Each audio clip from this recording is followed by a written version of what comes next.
ನಿಮಗೆಲ್ಲ ಗೊತ್ತಿರುವಂತೆ ರೇಣುಕಾಸ್ವಾಮಿ ಕೊಲೆ ಕೇಸ್ ಆರೋಪಿಗಳಾಗಿರುವ ಪವಿತ್ರಗೌಡ ಮತ್ತು ದರ್ಶನ್ ಜೈಲು ಪರದಾಟ ಮುಂದುವರೆದಿದೆ.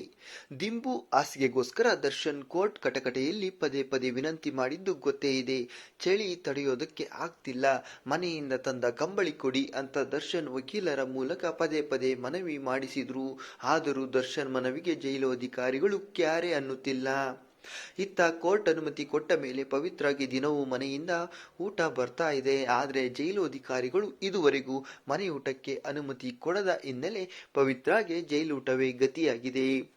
ಮನೆ ಊಟ ಆದೇಶ ಪ್ರಶ್ನಿಸಿ ಹೈಕೋರ್ಟ್ ಮೊರೆ ಹೋಗಲು ಜೈಲಾಧಿಕಾರಿಗಳು ನಿರ್ಧಾರ ಮಾಡಿದ್ದಾರೆ ಎನ್ನಲಾಗಿದೆ.